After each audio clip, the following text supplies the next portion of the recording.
let me tell you, the last sequence of the movie will literally blow your mind. So, hello everyone, welcome back to Fitwatcher, and in this week's episode, we have got some very interesting movies that is guaranteed to blow your mind. From new releases to some very interesting stuff, we have got a lot of things to talk about. So grab your popcorn, get your bucket of popcorn, get a cup of coffee, or drink water, whatever you like, and let's get right into the action. So the first one and the second most interesting one I came across this week was Maharaja, and I have got some very interesting things to talk about this one. So let's begin. First off, the plot. The story is actually what's the intro to the movie. So the story is about a Maharaja, not that Maharaja, but an ordinary man living with his wife and his little daughter. But unfortunately, his wife and his daughter meets an accident, and somehow his little daughter could make it alive, and she lives. Now Maharaja's entire life depends around or revolves around his daughter, so he is like super protective of her. And on the other hand, we are shown the story of Selvam and Sabri, two thieves, and let me tell you, they are not good person at all. Like whenever they loot someone's house, they kills anyone or whoever in the house. They don't spare anyone, not even little kids. And now let me tell you the most interesting part of the movie. Don't worry, I am not gonna spoil anything for you.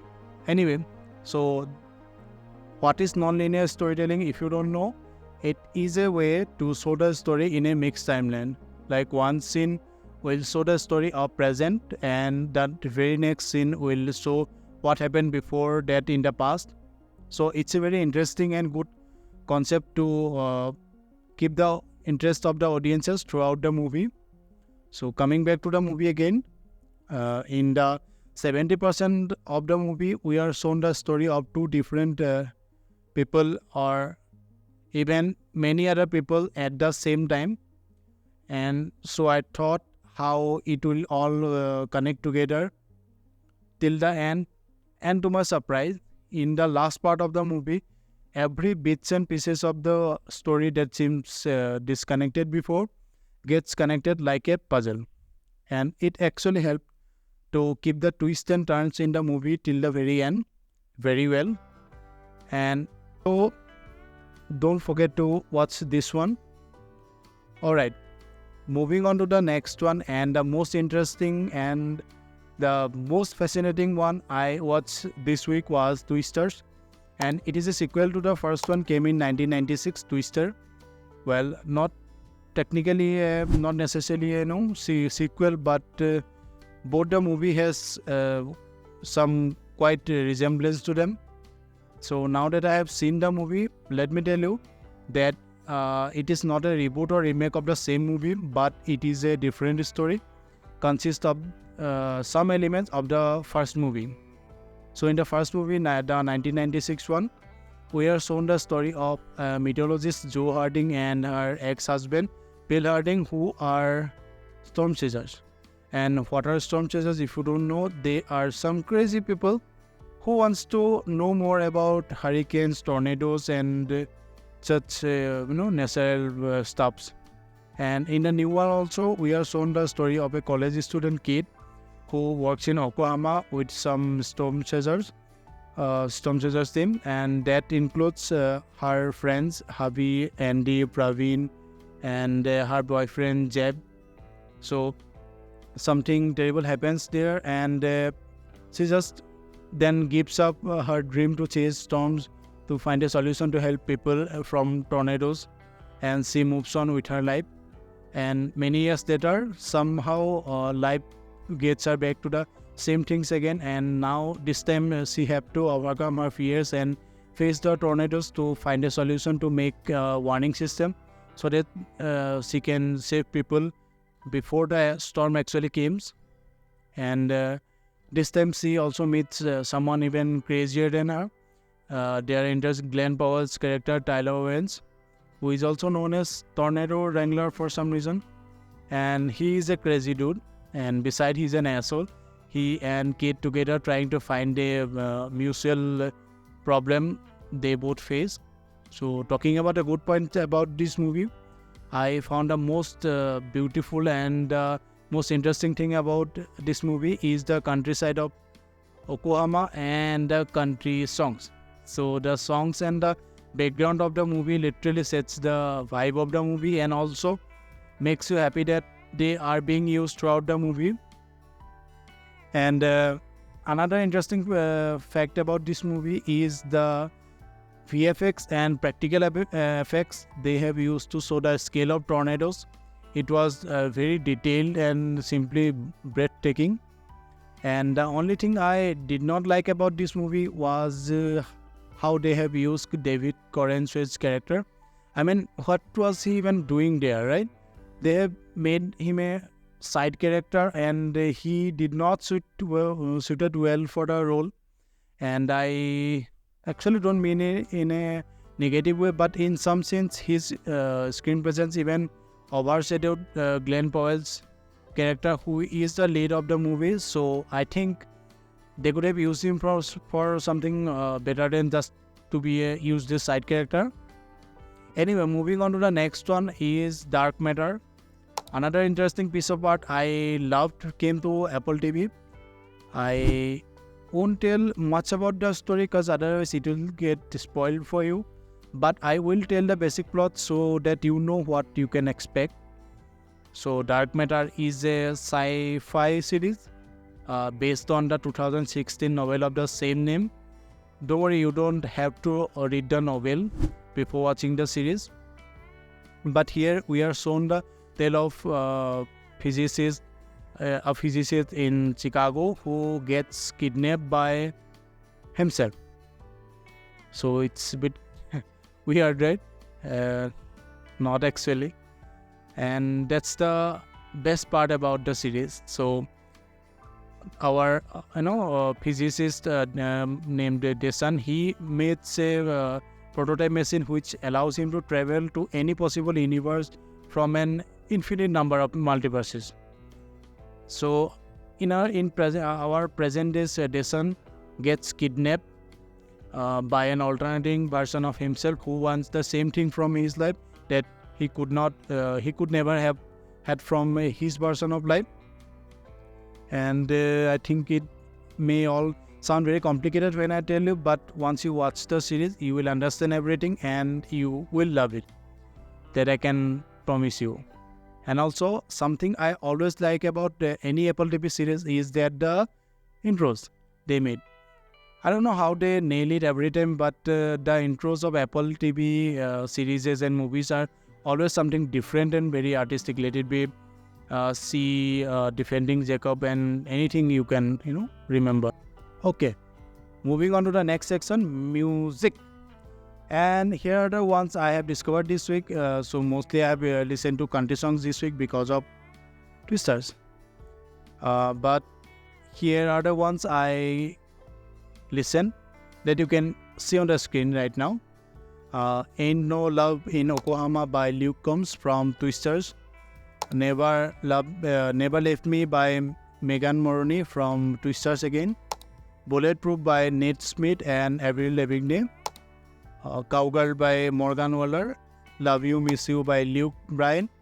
And also Artificial Paradise album by One Republic. This is the latest album of the One Republic. And one song that I kept listening again and again was Serotonin from the same album.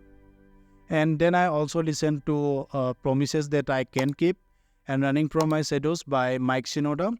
They are old songs, but I listened again.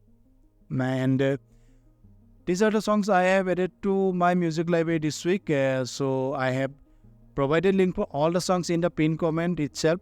Do listen to them and let me know what songs you listened recently in the comments. And moving on to another interesting section of the week, the books.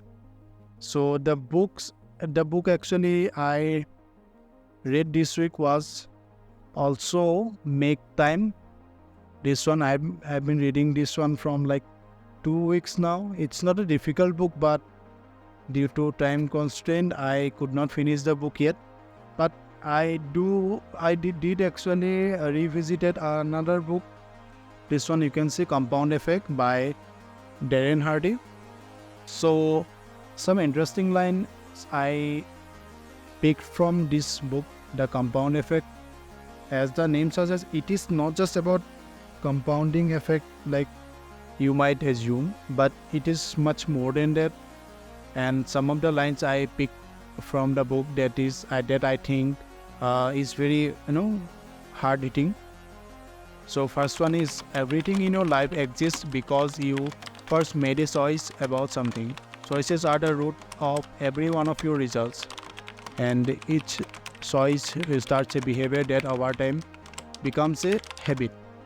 So I can take my life as an example for this one, because me doing this shooting for YouTube right now, or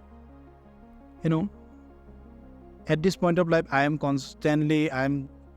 in my sane mind, I am choosing to do this thing. Maybe one day this thing will transform this uncomfortable thing for me right now will into a habit, I hope. And yeah, the next line I picked is luck is when opportunity meets preparation. So I think there are no actual fact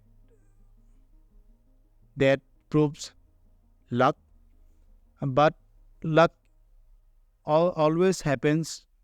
Luck always comes to the people who practice the thing they love.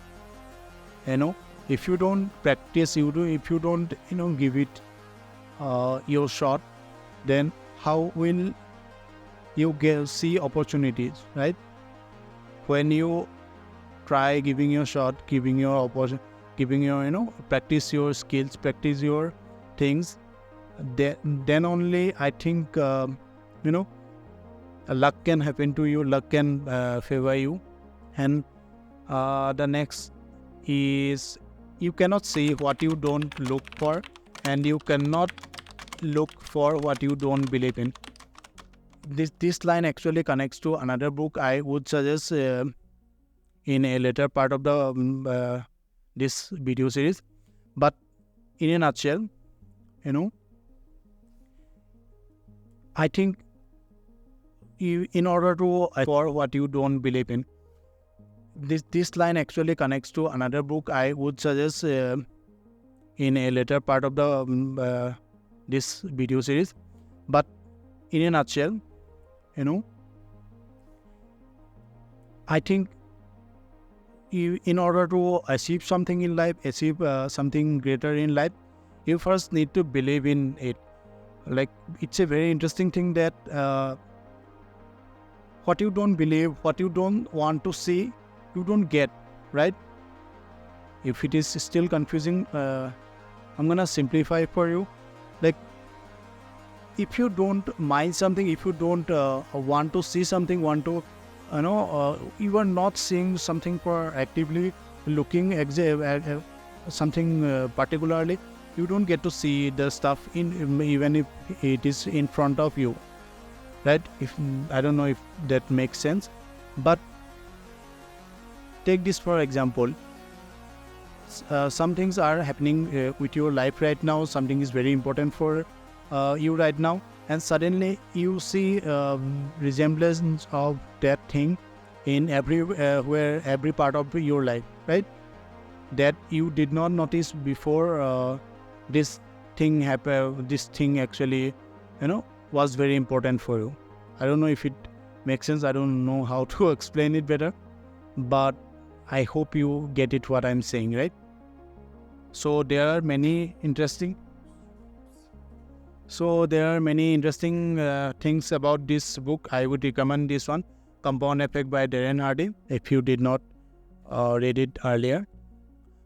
So thank you for tuning in until the very end of the today's episode. If you have not already, don't forget to hit the subscribe button and turn on the notification. Trust me, you don't want to miss any of the exciting content coming very soon. And also, tomorrow I am coming back with a very interesting video that you absolutely should not miss before watching Deadpool and Wolverine. So stay tuned, stay informed with Fitwatcher. This is NK signing off. Until next time, stay fit, stay curious, and keep watching.